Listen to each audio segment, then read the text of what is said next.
এবারের প্রশ্ন বাম দিকের মাইক থেকে। ডক্টর জাকির নায়েক, আমার নাম জেরি থমাস। আমি ওসমানিয়া ইউনিভার্সিটিতে সাংবাদিকতার উপর রিসার্চ করছি। আমরা কয়েকজন বন্ধু মিলে একটা ওয়েবসাইট খুলেছি, সাক্ষীটাইম.com। আপনার কাছে আমার প্রশ্ন, 1 নাম্বার, আমি সবসময় জানতাম যে হাদিস ছাড়া কোরআন অসম্পূর্ণ। এখন আপনি অন্য ধর্মগ্রন্থের কথাও বললেন, আপনি বাইবেলের কথাও বললেন, কিন্তু বাইবেল বলছে যে যীশুখ্রিস্টকে বিশ্বাস করে না সে খ্রিস্ট বিরোধীদের দলে সামিল হয়। এটা একটা ভবিষ্যৎবাণী। আমি এমনও শুনেছি যে হাদিস বলছে যে মোহাম্মদ জাদুবিদ্যার সাহায্য নিয়েছিল। এখানে আপনার বক্তব্যটা কি? ভাই, আপনি প্রশ্ন করলেন আর আপনি বেশ কিছু মন্তব্য করলেন। আপনি বললেন যে আপনি জানেন যে হাদিস ছাড়া পবিত্র কোরআন অসম্পূর্ণ। এখানে আপনি অন্য ধর্মগ্রন্থের কথা শুনলেন, তার মানে উনার মতে বাইবেলের উদ্ধৃতি দিলে সে কথা মানতে হবে। আর বাইবেল বলছে যিশু বা ঈসা আলাইহিস সালামকে যে বিশ্বাস করবে না সে দোজখে যাবে, ইত্যাদি ইত্যাদি। এখানে আমার মন্তব্য কি? 1 নম্বর পয়েন্ট, হাদিস ছাড়া পবিত্র কোরআন অসম্পূর্ণ নয়। কোরআন একটা স্বয়ং সম্পূর্ণ বই। তবে কোরআনের কথাগুলো বুঝতে গেলে আপনাকে এগুলোর ব্যাখ্যা পড়ে দেখতে হবে। আর হাদিস হলো পবিত্র কোরআনের ব্যাখ্যা, যে কথাগুলো বলে গিয়েছেন নবীজি সাল্লাল্লাহু আলাইহি সাল্লাম।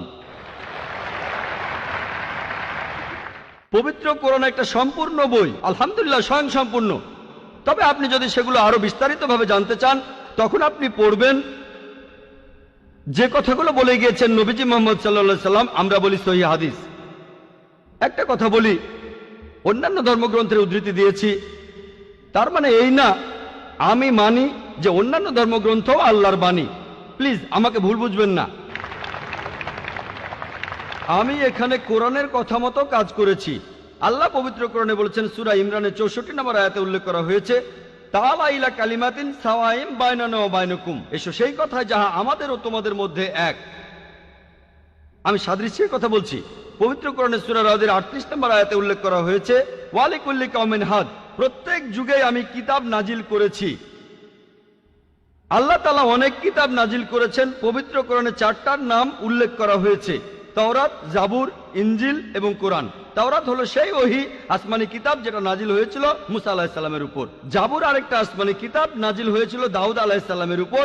ইনজিল হলো সেই আসমানি কিতাব যেটা নাজিল হয়েছিল ঈসা আলাইহিস সালামের উপর। আর কোরআন হলো সর্বশেষ ও চূড়ান্ত আসমানি কিতাব, নাজিল হয়েছিল সর্বশেষ ও চূড়ান্ত নবী মুহাম্মদ সাল্লাল্লাহু আলাইহি সাল্লামের উপর।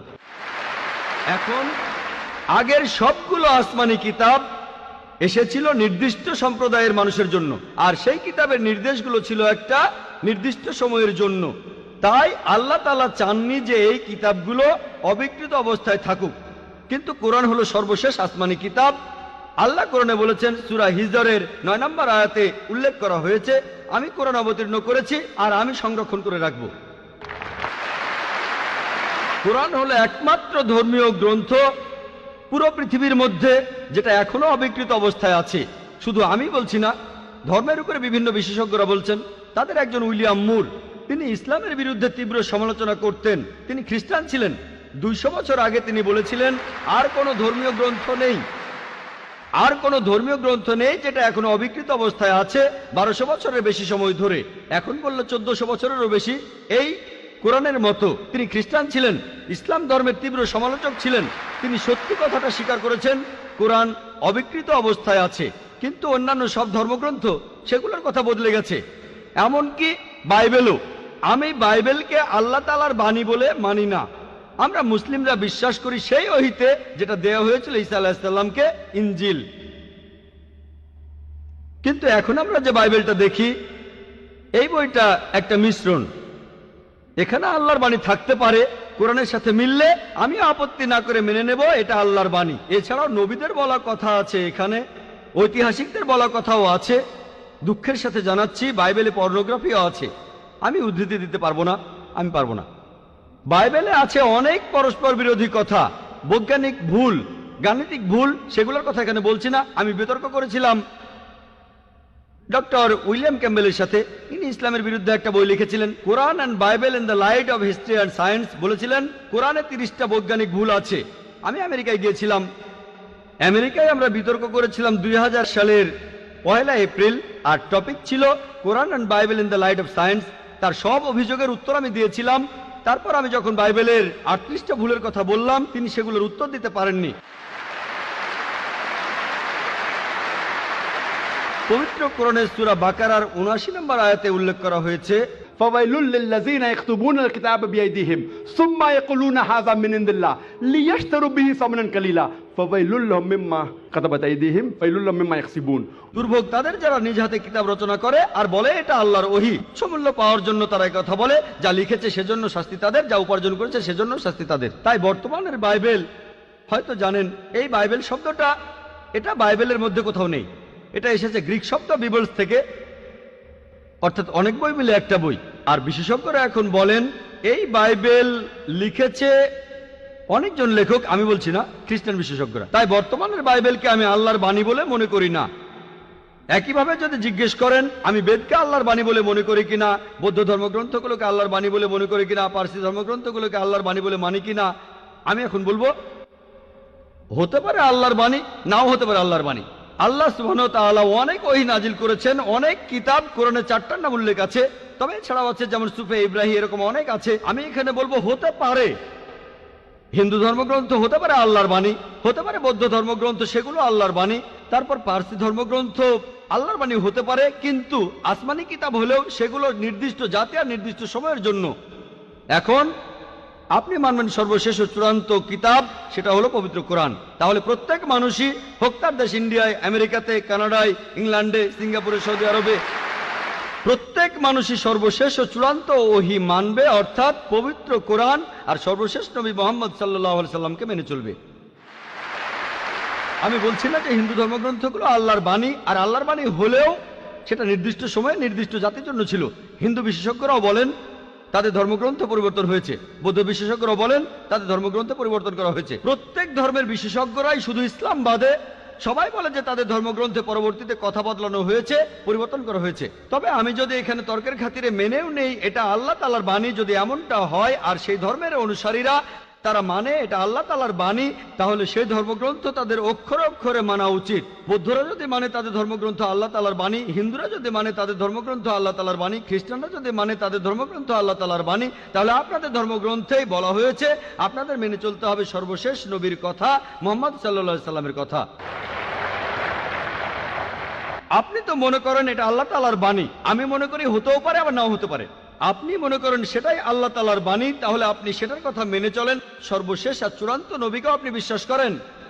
আমি আগেও বলেছি, পবিত্র বাইবেলে গসপেল অফ জন 16 নম্বর অধ্যায়ের 12 থেকে 14 অনুচ্ছেদে আছে, ঈসা আলাইহিস সালাম বলছেন, আমি তোমাদের অনেক কথা বলতে চাই, কিন্তু তোমরা সেটা এখন বুঝতে পারবে না, কারণ যখন সত্যের আত্মা তোমাদের সামনে আসবে সে তোমাদের সত্যের পথে নিয়ে যাবে।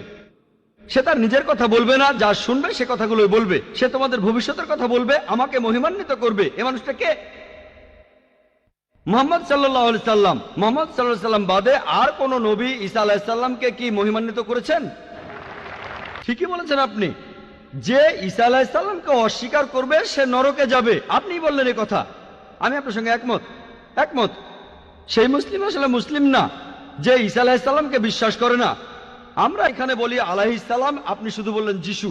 আমি পারি না, আমাকে বলতে হবে আলাইহিস সালাম যদি ইসলামের প্রতিনিধিত্ব করি। যদি আমি এই আলাইহিস সালাম শব্দটা না বলি আমাকে বের করে দেওয়া হবে। অনভিজ্ঞ লোক এটা করতে পারে, আমাকে বলতেই হবে আলাইহিস সালাম। তাহলে সেই মুসলিম আসলে মুসলিম না যে ঈসা আলাইহিস সালামকে বিশ্বাস করে না। আমরা মানি যে ঈসা আলাইহিস সালাম হচ্ছেন আল্লাহ সুবহানাহু ওয়া তাআলার প্রেরিত রাসূল। বিশ্বাস করি তিনি অলৌকিকভাবে জন্মেছিলেন, কোনো পুরুষের হস্তক্ষেপ ছাড়াই, যেটা অনেক আধুনিক খ্রিস্টানি বিশ্বাস করে না। আমরা মানি যে তিনি আল্লাহর আদেশে মৃত মানুষকে জীবিত করেছিলেন। আমরা মানি যে তিনি আল্লাহর আদেশে জন্মান্ধর কুষ্ঠরোগীদের সুস্থ করেছিলেন। মুসলিম আর খ্রিস্টানরা এখানে এক। তবে আমি জানি আপনি কি বোঝাচ্ছেন। আপনি যখন বললেন যীশু খ্রিস্টকে বিশ্বাস করা, তার মানে কি বুঝিয়েছেন? যে তিনি ঈশ্বর, তাই না? ওনার মাইক্রোফোনটা অন করেন। যিশুকে বিশ্বাস করা বলতে কি বোঝাচ্ছেন? নবী হিসেবে বিশ্বাস করা? যিশুর এই কথাটা বিশ্বাস করি, আমি সত্য আর জীবনের একমাত্র পথ। এ কথার মানে কি? এর মানে যীশু খ্রিস্ট হলেন ঈশ্বর। ভাই এবারে বাইবেলের উদ্ধৃতি দিলেন, জনে আছে এই কথাটা। আমি আপনাকে রেফারেন্সটা বলছি, রেফারেন্সটা আমি বলছি, সমস্যা নেই। রেফারেন্সটা কি? জনের 14 নম্বর অধ্যায়। আপনিই বললেন। অনুচ্ছেদ? আমাকে বাইবেল দেখে বলতে হবে। জনের 14 অধ্যায়ের 16 অনুচ্ছেদ, ঠিক 16 আছে? নম্বর না, 6 নম্বর অনুচ্ছেদ, 16 নম্বর না। সরি মিস্টার নায়েক, আমাকে বাইবেল শেখানো লাগবে না। আমরা আপনার ভুল ব্যাখ্যাগুলো শুনে আমাদের ওয়েবসাইটে সেটার উত্তর দেব। ভালো কথা ভাই, আপনি উদ্ধৃতি দিচ্ছেন, আপনার ব্যাগে তো বাইবেল আছে তাই না? ব্যাগ থেকে বাইবেলটা বের করে দেখেন, এটা গসপেল অফ জনের 14 নম্বর অধ্যায় 6 নম্বর অনুচ্ছেদ, 16 নম্বর না।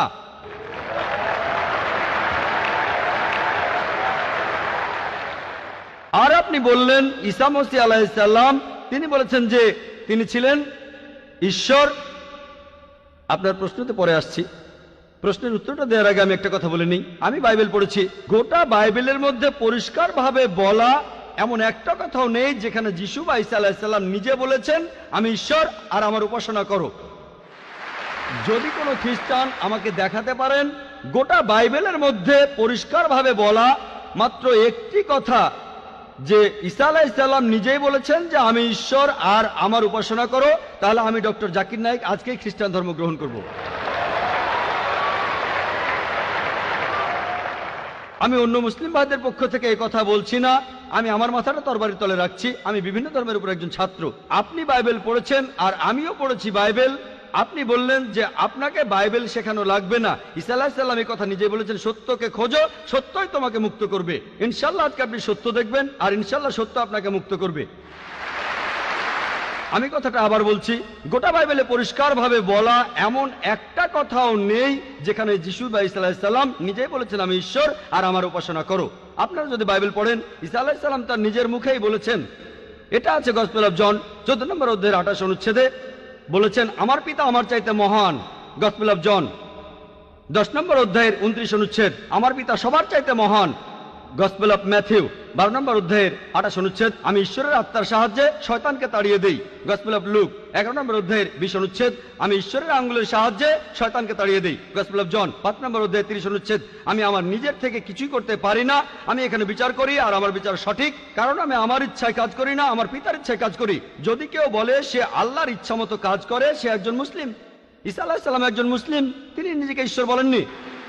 বুক অব অ্যাক্টসে পরিষ্কার বলা আছে 2 নম্বর অধ্যায়ের 22 অনুচ্ছেদ, বলা হয়েছে হে ইসরায়েলের সন্তানেরা একথা শোনো, নাজারেত শহরের যিশু ঈশ্বর প্রেরিত একজন পুরুষ তোমাদের মাঝে, সে অনেক অলৌকিক কাজ করবে, সেগুলো তাকে ঈশ্বর করাবেন, তোমরা তার সাক্ষী থাকবে। ঈশ্বর প্রেরিত একজন পুরুষ তোমাদের মাঝে, সে অনেক অলৌকিক কাজ করে দেখাবে, ঈশ্বর তাকে দিয়ে করাবেন আর তোমরা তার সাক্ষী থাকবে। তাই বাইবেল স্পষ্ট করে বলছে যে ঈসা আলাইহিস সালাম ছিলেন একজন মানুষ, তিনি আল্লাহ তাআলার প্রেরিত একজন রাসূল, কিন্তু আল্লাহ নন। গোটা বাইবেলের মধ্যে পরিষ্কারভাবে এমন একটা কথাও নেই যেখানে ঈসা আলাইহিস সালাম নিজেই বলেছেন যে আমি ঈশ্বর, আমার উপাসনা করো। আপনি একটা উদ্ধৃতি দিয়ে সেটা প্রমাণ করতে চাইলেন যে গসপেল অফ জন 14 নম্বর অধ্যায়ের 6 অনুচ্ছেদে বলা হয়েছে যিশু বা ঈসা আলাইহিস সালাম নিজেই বলেছেন আমি সত্য আর জীবনের একমাত্র পথ, আমাকে ছাড়া আমার পিতার কাছে কেউ যেতে পারবে না। এখানে প্রসঙ্গ ছাড়া উদ্ধৃতি দিচ্ছেন।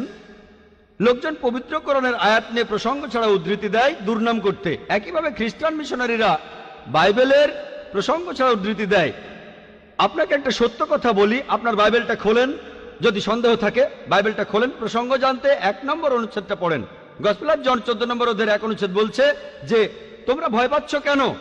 যিশু বা ঈসা আলাইহিস সালাম বলছেন যদি তোমরা ঈশ্বরকে বিশ্বাস করো তাহলে আমাকে বিশ্বাস করো।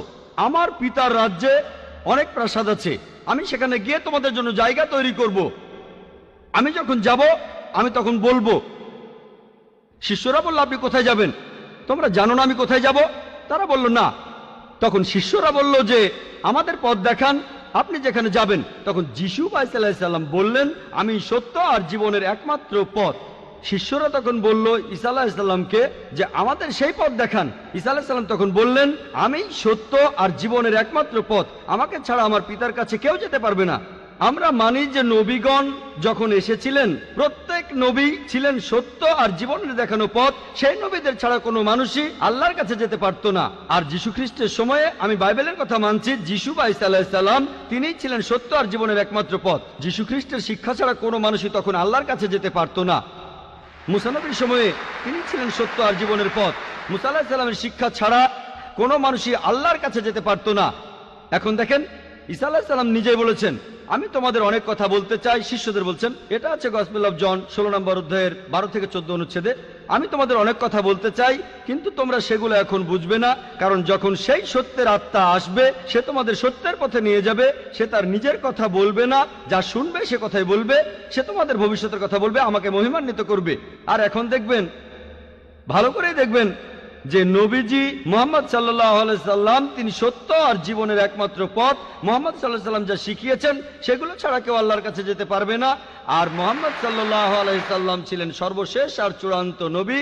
এখনকার দিনে দেখবেন হোক সেই লোক বাস করছে আমেরিকায়, কানাডায়, ইংল্যান্ডে, ইন্ডিয়ায়, সৌদি আরবে, পৃথিবীর যেখানেই থাকুক, এখনকার দিনে সবার জন্য মুহাম্মদ সাল্লাল্লাহু আলাইহি সাল্লাম তিনি হলেন পথ, সত্য আর জীবনের। মুহাম্মদ সাল্লাল্লাহু আলাইহি সাল্লাম যা শিখিয়েছেন সেগুলো ছাড়া কেউ আল্লাহর কাছে যেতে পারবে না। আর প্রায় সব ধর্মগ্রন্থ এরকম কথা বলছে, এমনকি বাইবেলও। আশা করি আপনি সত্যটা জানতে পেরেছেন, আর ইনশাআল্লাহ আপনি সত্যের কাছে এসেছেন। সত্য আপনাকে মুক্ত করবে।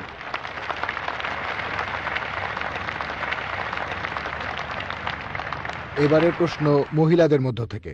কোনো অমুসলিম বোন প্রশ্ন করতে চাইলে তিনি মাইকের সামনে এসে প্রশ্ন করতে পারেন। গুড ইভিনিং স্যার, আমি পেশায় একজন শিক্ষিকা। এছাড়াও আমি ইসলাম ও অন্যান্য ধর্ম নিয়ে রিসার্চ করি। আপনার নামটা কি জানতে পারি? আমি নীলিমা। আপনার লেকচারের জন্য অসংখ্য ধন্যবাদ। তবে আমি কিছু ব্যাপারে একটু জানতে চাই। যেমন আপনি ভবিষ্যৎ পুরাণের কথা বললেন, 3য় খণ্ডের 3য় অধ্যায় 5 থেকে 8 নম্বর শ্লোক। আমি আপনাকে আরেকটা ব্যাপার জানিয়ে রাখি যে হয়তো আপনিও এটা জানেন। ধরেন ঈশ্বর যে নবীকে পৃথিবীতে পাঠান সেই নবী তার উদ্দেশ্যে বলা ভবিষ্যৎবাণীগুলো পূরণ করবেন। যদি সেই নবী অর্ধেক বা তার কম ভবিষ্যৎবাণী পূরণ করেন তাহলে তাকে নবী বলা যাবে না। এটা একটা সাধারণ যুক্তির ব্যাপার।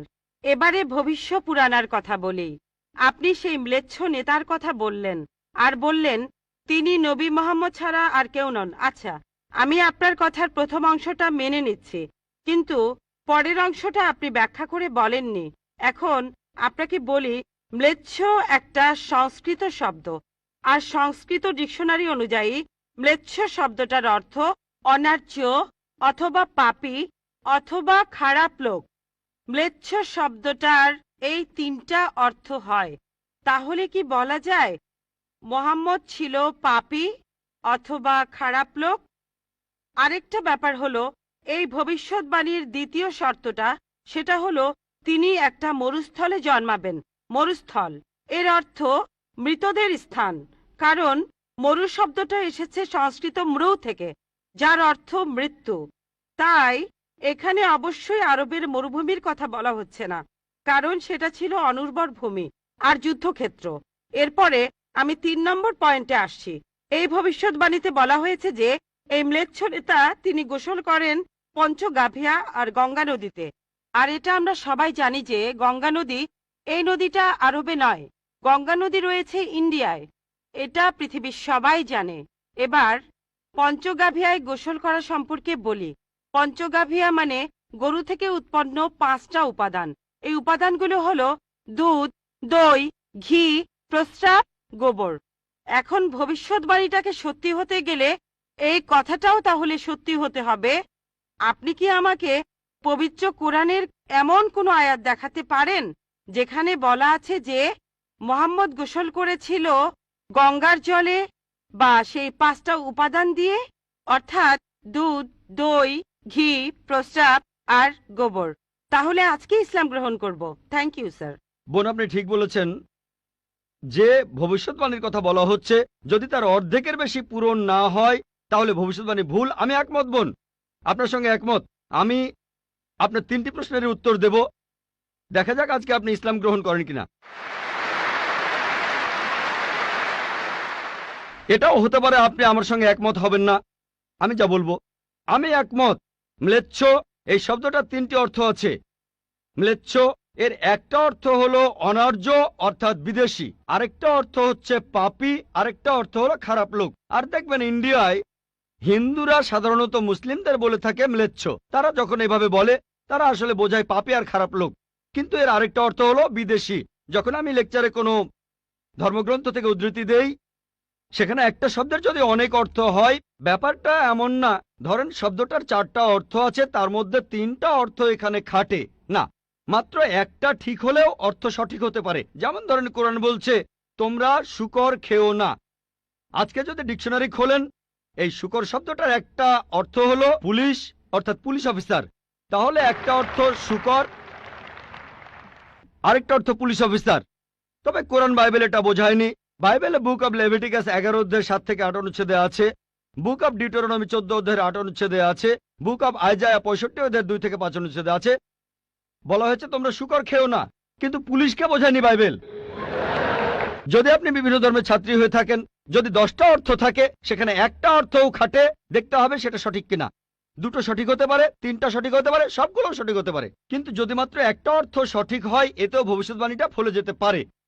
আমি আপনার সঙ্গে একমত যে ম্লেচ্ছ এর একটা অর্থ অনার্য, ইন্ডিয়ানদের দিক থেকে একজন বিদেশি।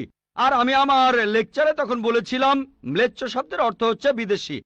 আর আপনি ভুল পথে গিয়ে বলছেন এখানে ম্লেচ্ছ মানে হচ্ছে পাপী। আপনি আসলে এখানে ভুল বুঝেছেন বোন। যদি আপনি বলেন কোরআন আর বাইবেল বলছে পুলিশদের খেও না, তার মানে আপনি বিভিন্ন ধর্মের উপর ছাত্রী নন, আপনি তাহলে এক পেশে। একটা অর্থে যদি ভবিষ্যৎবাণীটা পূরণ হয়। আরেকটা কথা, যদি সন্দেহ থাকে, আমি আরো 10টা পয়েন্টের কথা বলেছি, সবগুলোকে খণ্ডন করতে পারবেন না। আরেকটা বললেন মরুস্থল, এটার একটা অর্থ আমিও একমত, মৃতদের স্থান। তবে সংস্কৃতিতে মরুস্থল শব্দটার আরেকটা অর্থ হচ্ছে বালুময় স্থান। আপনি আজকে ডিকশনারি চেক করেন, সেখানে দেখবেন আমাদের ইসলামিক রিসার্চ ফাউন্ডেশনে এখানে সংস্কৃত ডিকশনারিও আছে। আমি বিভিন্ন ধর্মের উপর ছাত্র, এটা মানছি যে একটা অর্থ হচ্ছে মৃতদের স্থান, আরেকটা অর্থ হচ্ছে বালুময় স্থান। কিন্তু ভুল অর্থটা আপনি নিচ্ছেন কেন? তাহলে তো আপনি ভুল পথে চলে যাবেন। যদি পারমুটেশন আর কম্বিনেশন গুলো দেখেন, অন্য যে পয়েন্টগুলো বলেছি সেগুলো পুরোপুরি সঠিক। এখানে আপনাকে সঠিক উত্তরটা বেছে নিতে হবে। তাহলে মরুস্থল শব্দটার একটা অর্থ হলো বালুময় স্থান বা মরুভূমি। আপনার তৃতীয় প্রশ্নতে আসি, আপনি ইসলাম গ্রহণ করবেন ইনশাল্লাহ। তৃতীয় প্রশ্নটা, আমি যে ভবিষ্যৎবাণীটার কথা বলেছি যে নবী মোহাম্মদ সাল্লাল্লাহু আলাইহি সাল্লাম পঞ্চগর্ভে গোসল করেছিলেন গঙ্গা নদীতে, এখানে বুঝে নিতে হবে যখন আমরা বলছি যে হিন্দুদের রীতি অনুযায়ী যে কেউ পঞ্চগর্ভে বা গঙ্গায় গোসল করবে তার অর্থ বিশুদ্ধ হবে। একটা অর্থ শারীরিকভাবে গঙ্গায় ডুব দিলেন, আমারও মনে হয় না নবীজি ইন্ডিয়ায় এসে গঙ্গায় ডুব দিয়েছিলেন। আরেকটা অর্থ বিশুদ্ধ হওয়া, তখন ব্যাখ্যা করিনি কারণ লেকচারটাই অনেক লম্বা ছিল। এই টপিকটা নিয়ে আমি সারাদিন কথা বলতে পারি, আমি এখানে খুব বিস্তারিত বলিনি। আমি প্রত্যেকটা ভবিষ্যৎবাণী নিয়েই আরো কয়েক মিনিট বলতে পারি, সব মিলিয়ে ঘন্টাখানিক বলতে পারবো। এখানে পঞ্চগর্ভে গোসল করা মানে হচ্ছে বিশুদ্ধ হওয়া। এখানে প্রসঙ্গটা বুঝতে হবে, শারীরিকভাবে গোসল করার অর্থ এখানে বলা হয়নি। আর আপনি গঙ্গার পানিতে ডুব দিলেই বিশুদ্ধ হয়ে যাবেন এমন কোনো নিশ্চয়তা নেই, বিশুদ্ধ না হওয়ার সম্ভাবনাই বেশি। এটা হচ্ছে হিন্দুদের রীতি অনুযায়ী বলা। তাই এখানে ভবিষ্যৎবাণীটা বলছে যে নবী মোহাম্মদ সাল্লাল্লাহু আলাইহি সাল্লাম পঞ্চগর্ভে গোসল করেছিলেন। তার মানে এই না যে তিনি এখানে এসেছিলেন, মানে হলো আল্লাহ তাআলা তাকে বিশুদ্ধ করেছিলেন। আমরা বিশ্বাস করি যে আল্লাহ তাআলার সকল নবী, সকলেই হোক তিনি মুসা বা ঈসা আলাইহিস সালাম অথবা মুহাম্মদ সাল্লাল্লাহু আলাইহি সাল্লাম, তারা সকলেই ছিলেন মাসুম, তারা ছিলেন নিষ্পাপ, ছিলেন বিশুদ্ধ। তাহলে আল্লাহর সকল নবী, আল্লাহ যাদের পৃথিবীতে পাঠিয়েছিলেন, আমরা মানি যে তারা সকলেই নিষ্পাপ, সকলেই মাসুম, সকলেই বিশুদ্ধ। তাহলে আপনার উত্তরটাও পেলেন। আশা করি ইনশাল্লাহ আপনি ইসলাম গ্রহণ করবেন বোন। এবারের প্রশ্ন আমার বাম দিকের মাইক থেকে। আমার নাম প্রেম আদভানি, আমি নয়াদিল্লি থেকে এসেছি, রিটায়ার্ড চাকরিজীবী আর অমুসলিম। আমার প্রশ্নটা হলো, ইসলামের অতীত ইতিহাস খুবই গৌরবের, বর্তমানেও ইসলাম ধর্মের মাথা উঁচু করে থাকার কথা ছিল। আমার মনে হয় মুসলিমদের কাজকর্মের মধ্যে স্বচ্ছতা থাকা উচিত। অন্য সব মানুষকেও তাদের জানতে দেওয়া উচিত যে তারা কি কি কাজ করেছে বিভিন্ন মাদ্রাসা আর মসজিদ ইত্যাদি জায়গায়, যাতে করে মানুষজন জানতে পারে যে এসব জায়গায় কি হচ্ছে।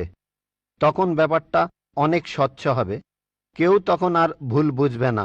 ধন্যবাদ ভাই, খুব সুন্দর প্রশ্ন করেছেন। তবে আপনার উত্তর দেওয়ার আগে আগের বোন যে প্রশ্নগুলো করেছিলেন সে ব্যাপারে কিছু কথা বলি। তার 3টা প্রশ্ন, সেখানে আমার মেয়ে রুজদা নায়েকের গানের কথাগুলো মনে পড়ল। শেষ গানটা যে don't talk to me about Mohammad সাল্লাল্লাহু আলাইহি সাল্লাম, আর কোঅর্ডিনেটর বলেছিলেন গানের কথাগুলো একটু মনোযোগ দিয়ে শুনবেন, আপনারা যদি কথাগুলো শুনে থাকেন, এটা নবীজি সাল্লাল্লাহু আলাইহি সাল্লামের একটা সিরাত যে একদিন মুহাম্মদ সাল্লাল্লাহু আলাইহি সাল্লাম হেঁটে যাচ্ছিলেন, তখন এক পথচারীর সঙ্গে তার দেখা হলো। সে নবীজির বিরুদ্ধে কথা বলতে লাগলো, ও এই নবী মোহাম্মদ খুবই খারাপ লোক, তার সঙ্গে কথা বলো না। সে কিন্তু মোহাম্মদ সাল্লাল্লাহু আলাইহি সাল্লামের সঙ্গে কথা বলছে, সে জানে না। ওই লোকটাই মোহাম্মদ সাল্লাল্লাহু আলাইহি সাল্লাম। সে নবীজির কাছে বলল, পথে হাঁটতে হাঁটতে, নবী মোহাম্মদ খুবই খারাপ লোক, তার কথা শুনো না, তার কথা শুনলে বিপর্যয় হয়ে যাবে, সবার জন্য খারাপ হবে, ইত্যাদি ইত্যাদি। গানটাতে এই কথাগুলো বলা হয়েছিল। লোকটা নবীজিকে বলল, তবে আপনি খুব ভালো মানুষ, আর আপনাকে সাবধান করছি, ওই মোহাম্মদ লোকটার কথা শুনবেন না সাল্লাল্লাহু আলাইহি সাল্লাম। সে ভণ্ড, নাউজুবিল্লাহ, সে খুব খারাপ মানুষ, নাউজুবিল্লাহ। এরকম আরো অনেক কথা। তবে নবীজিকে বলল, আপনি খুব ভালো মানুষ, আপনি দয়ালু, আপনি পরোপকারী, আপনার নামটা জানতে পারি? নাম শুনে বলল, কি? আপনি কি বললেন? আমি কি ঠিক শুনছি? আপনার নাম মোহাম্মদ সাল্লাল্লাহু আলাইহি সাল্লাম? তখন সে বলল, আশহাদু আল্লা ইলাহা ইল্লাল্লাহ ওয়া আশহাদু আন্না মুহাম্মাদুর রাসূলুল্লাহ। যখন সেই লোকটা বুঝতে পারলো যে এই লোকটাই মোহাম্মদ সাল্লাল্লাহু আলাইহি সাল্লাম, আমি অন্য মানুষের কাছে শুনেছিলাম সে খুব খারাপ মানুষ, ইনি তো ভালো মানুষ, তখনই সে ইসলাম গ্রহণ করলো। তাই আমার প্রিয় বোন, উনি একটু আগে যখন প্রশ্নগুলো করেছিলেন, তখন আমার মেয়ের গানের কথাগুলো মনে পড়েছিল।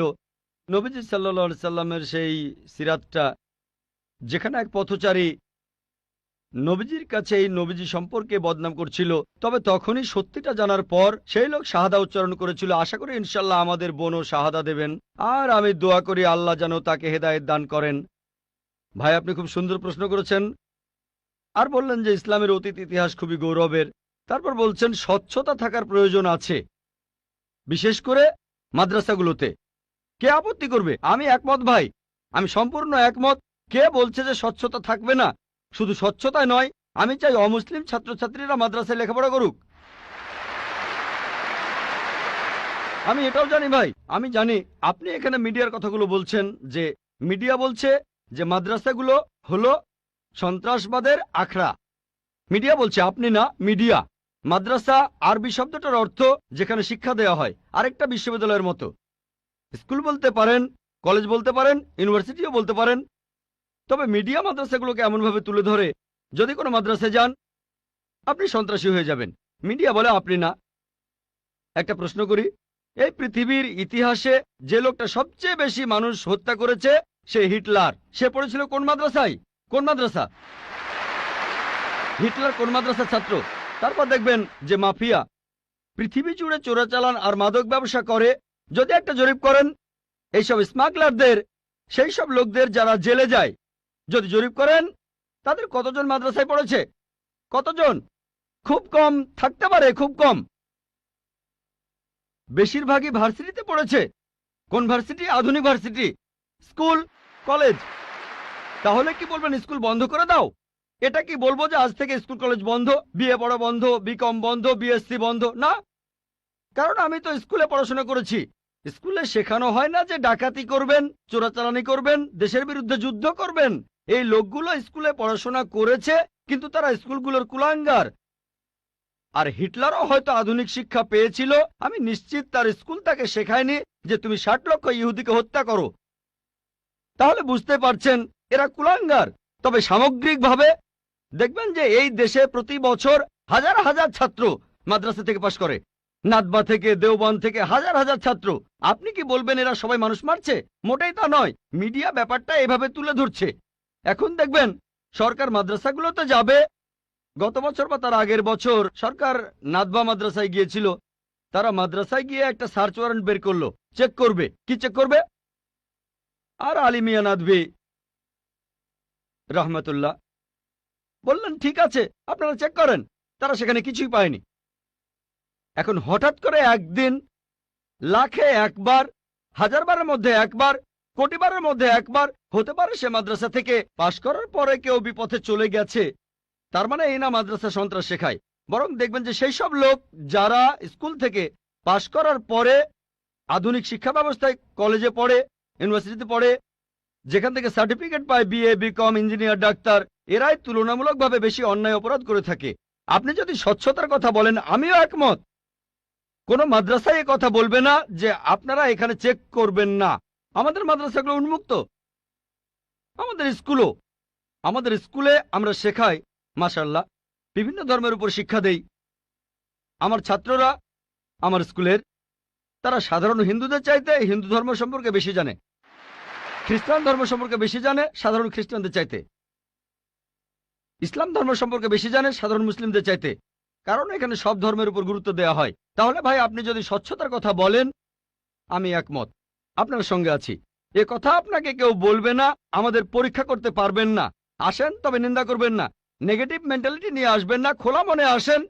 কে জানে আল্লাহ হয়তো আপনাকে হেদায়েত করবেন, হয়তো সত্যিটা জানতে পারবেন। হ্যাঁ ভাই, আমি এখানে যেটা বলতে চাচ্ছি যে অমুসলিমরা তারা মাদ্রাসায় এসে নিজের চোখে দেখে যাবে, আমি স্বচ্ছতা বলতে এটাই বোঝাতে চেয়েছি, যাতে করে মানুষের মনে কোনো সন্দেহ না থাকে যে মাদ্রাসায় খারাপ কাজ হচ্ছে, সন্ত্রাসী বানানো হচ্ছে। ভাই খুব সুন্দর প্রশ্ন করেছেন। মাদ্রাসাগুলোকে স্বচ্ছ বানাবো যাতে অমুসলিমরা এসে পড়তে পারে। ভাই প্রথমে আমন্ত্রণ জানাচ্ছি আপনাকে, আপনার ছেলে মেয়েদের আইআরএফে আসেন, আমি আপনাকে আমন্ত্রণ জানাচ্ছি। আর ইসলামিক রিসার্চ ফাউন্ডেশনে একটা লাইব্রেরি আছে। এই লাইব্রেরিটা গোটা ইন্ডিয়ার মধ্যে বিভিন্ন ধর্মগ্রন্থের সংগ্রহের দিক থেকে একটা প্রথম শ্রেণীর লাইব্রেরি।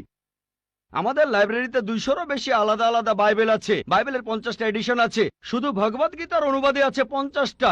বেদের অনেকগুলো অনুবাদ আছে, ঋগ্বেদ, যজুর্বেদ, অথর্ববেদ। হয়তো সরকারি লাইব্রেরিতেও এতগুলো বই পাবেন না, হতে পারে আপনার ধর্মীয় প্রতিষ্ঠানের লাইব্রেরিতেও এই বইগুলো পাবেন না। আমরা উৎসাহ দেই, পড়েন আর সত্যের পথে আসেন। আর অন্যদের কথা বাদ দেন, আমি আমন্ত্রণ জানাচ্ছি আপনাকে, আপনার ছেলে মেয়েদের, আপনাদের প্লেনের টিকিটটাও দিয়ে দেব ফ্রি।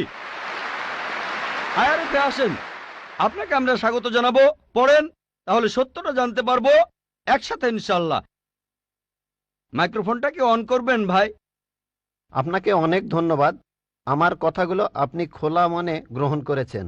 আমি চেষ্টা করব যাতে আপনার আমন্ত্রণটা রাখতে পারি। জি, ঠিকানাটা দিয়ে যান, প্লেনের টিকিট পাঠিয়ে দেবো ইনশাল্লাহ। এবারে প্রশ্ন করা হচ্ছে মহিলাদের মধ্য থেকে। কোনো অমুসলিম বোন মাইকের সামনে এসে প্রশ্ন করবেন প্লিজ। আদাব ডক্টর জাকির নায়েক স্যার, আমার নাম ভেঙ্কটামা। আমি গত কয়েক বছর ধরে এক মুসলিম মহিলার সাথে আছি। আমার প্রশ্নটা হলো, সবাই বলে কোনো ধর্মই খারাপ কথা বলে না, কিন্তু মুসলিমরা কেন অন্য ধর্মের লোকদের ইসলাম গ্রহণ করতে বলে?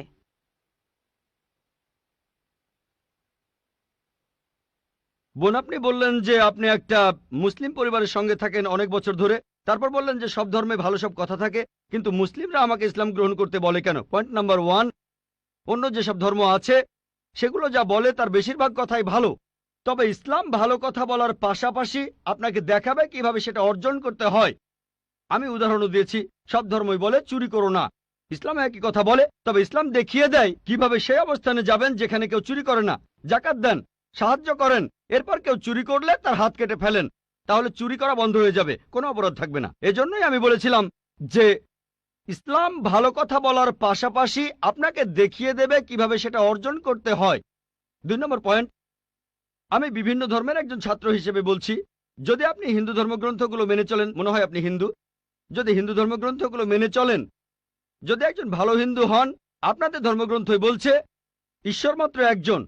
আমার লেকচারে অনেক হিন্দু ধর্মগ্রন্থের উদ্ধৃতি দিয়েছি, এক ঈশ্বর। আপনাদের ধর্মগ্রন্থ বলছে মূর্তি পূজা করবে না। ভগবদ্গীতার 7 অধ্যায়ের 20 অনুচ্ছেদ বলছে জাগতিক আকাঙ্ক্ষা যাদের বুদ্ধিকে আচ্ছন্ন করে রেখেছে তারা নকল ঈশ্বরের পূজা করে, তারা মূর্তি পূজা করে। এক ঈশ্বরে বিশ্বাস করতে হবে। আজকে আমার লেকচারে বলেছিলাম বিশ্বাস করতে হবে অন্তিম ঋষিকে, কল্কি অবতার, যার বাবার নাম হবে বিষ্ণু ইয়াস আব্দুল্লাহ, তার মায়ের নাম হবে সুমতি আমিনা। তিনি জন্মগ্রহণ করবেন শাম্বালা নামের গ্রামে মক্কা। তিনি জন্মাবেন শাম্বালা শহরের প্রধানের ঘরে, মক্কার প্রধানের ঘরে। তিনি হবেন পুরো মানুষ জাতির পথপ্রদর্শক।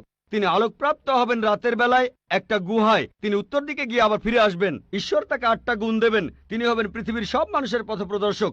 তিনি একটা ঘোড়ায় চড়বেন, ডান হাতে থাকবে একটা তরবারি, 4 জন সহচর থাকবে তাকে বিভিন্ন সময় ফেরেশতাগণ সাহায্য করবেন। এরকম আরো অনেক অনেক। এই মানুষটা কে? যদি ভালো হিন্দু হয়ে থাকেন তাহলে আপনি এই অন্তিম ঋষিকে বিশ্বাস করবেন, তা না হলে আপনি ভালো হিন্দু নেই।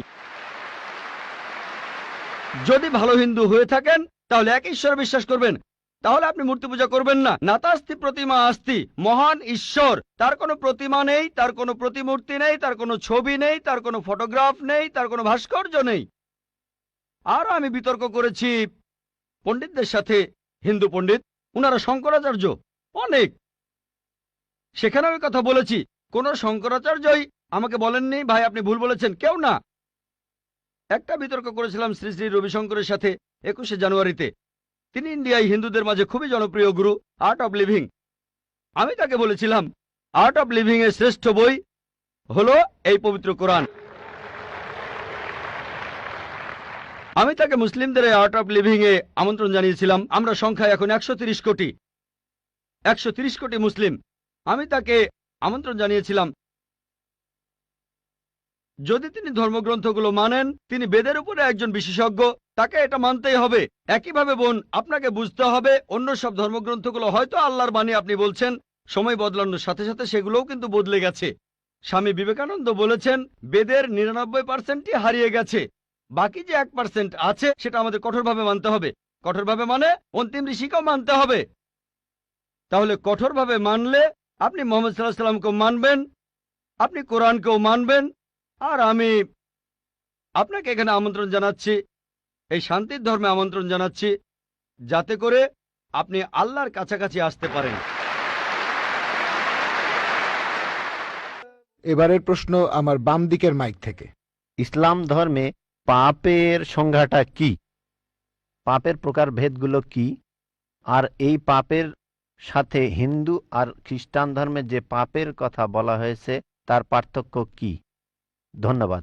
ভাই, আপনি প্রশ্ন করলেন যে ইসলাম ধর্মে পাপের সংজ্ঞাটা কি, আর হিন্দুইজম বা খ্রিস্টান ধর্মের পাপের সাথে এর পার্থক্যটা কোথায়। এক কথায় পাপ মানে আল্লাহর আদেশগুলো অমান্য করা। আল্লাহ আমাদের নির্দেশ দিয়েছেন, যদি তার বিরুদ্ধে যান সেটাই পাপ। যেমন ধরেন আল্লাহ তাআলা বলেছেন তোমরা প্রার্থনা করো, যদি প্রার্থনা না করেন তাহলে পাপ করছেন। আল্লাহ তাআলা বলেছেন তোমরা মদ খেও না, যদি মদ খান তাহলে পাপ করছেন। তাহলে আল্লাহ তাআলার আদেশ অমান্য করা এক কথায় সেটাই পাপ। আর সব ধর্মে পাপের সংজ্ঞাটা এটাই। হিন্দু আর খ্রিস্টান ধর্ম একই কথা বলছে। আশা করি উত্তরটা পেয়েছে। এবারের প্রশ্ন আমার বাম দিকের মাইক থেকে। আমি অ্যান্টনি, আমি ফিলোসফির একজন ছাত্র।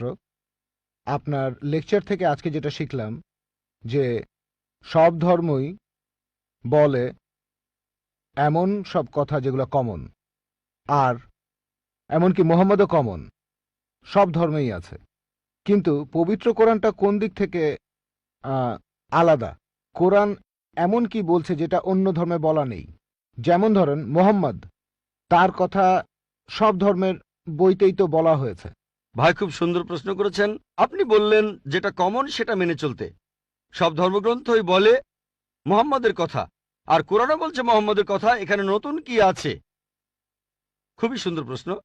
অন্য সব ধর্মই বলে যে পরবর্তীতে একজন নবী পৃথিবীতে আসবেন, আর বাইবেলও বলছে।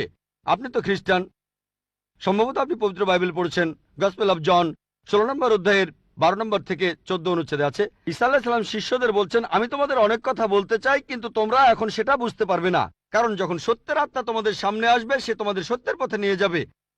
আর সে তার নিজের কথা বলবে না, যা শুনবে সে কথাগুলোই বলবে।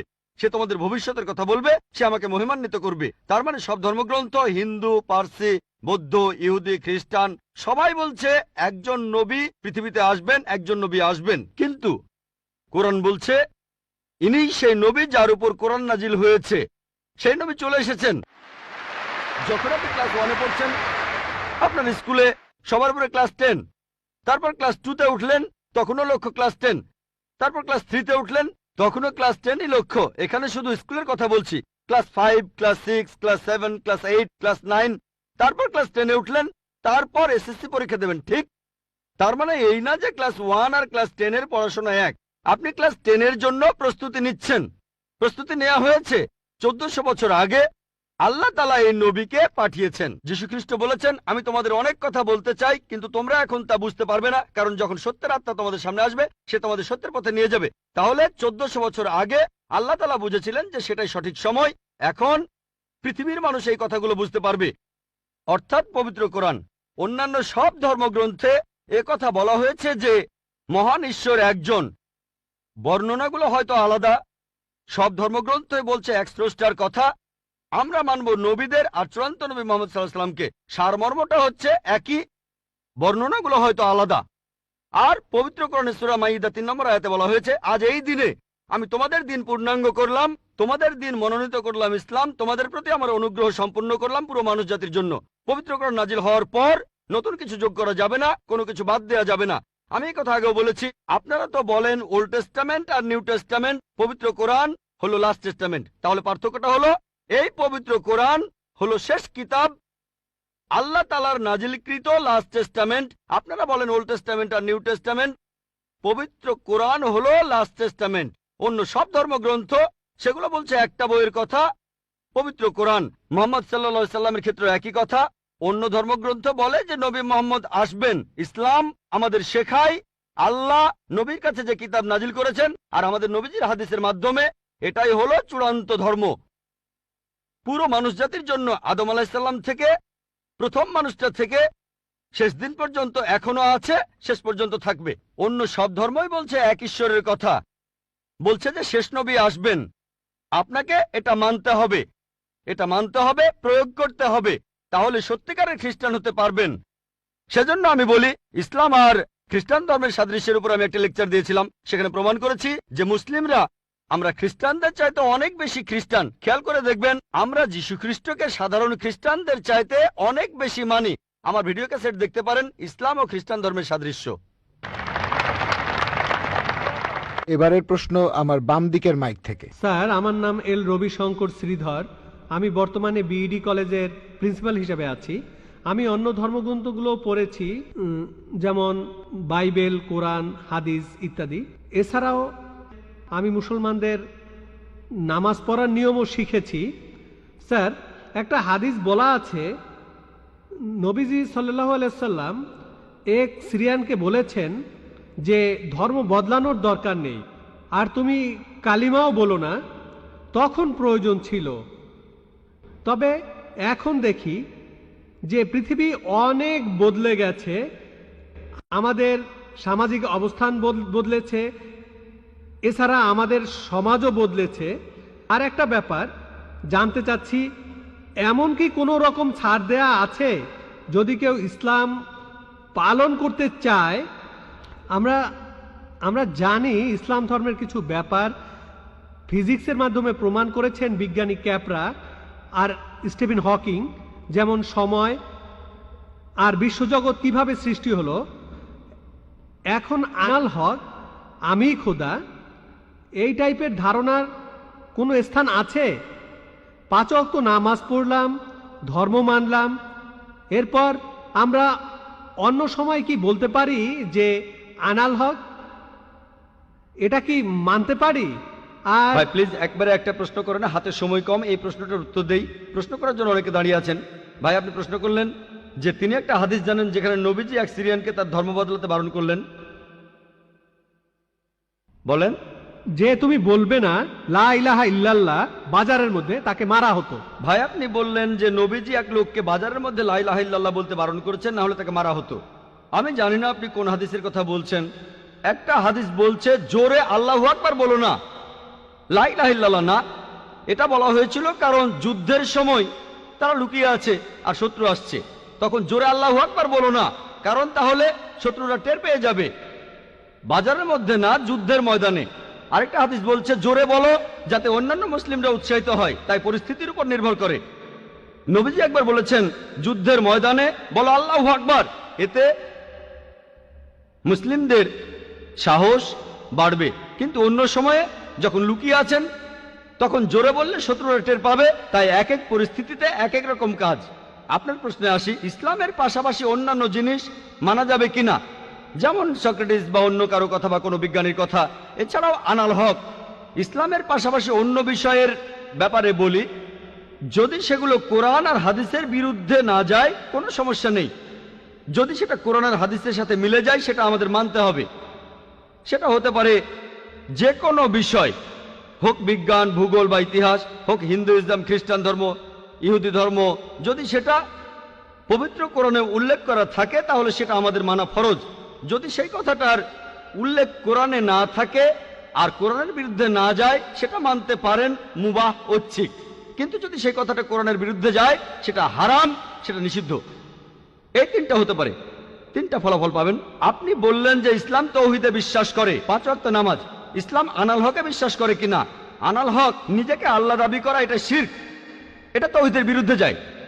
এটা বলতে পারেন না যে আপনি তৌহিদও মানেন আবার একাধিক ঈশ্বরও বিশ্বাস করেন। আপনি তৌহিদ মানেন আবার বলছেন আমি আল্লাহ, দুটোই আসলে বিপরীত।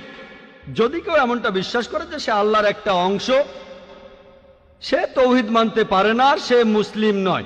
দুটো বিপরীত জিনিস। কিন্তু অন্য ব্যাপার কোরআনের সাথে মিললে সমস্যা নেই, আর কোরআনের বিরুদ্ধে না গেলে সমস্যা নেই। আশা করি উত্তরটা পেয়েছেন।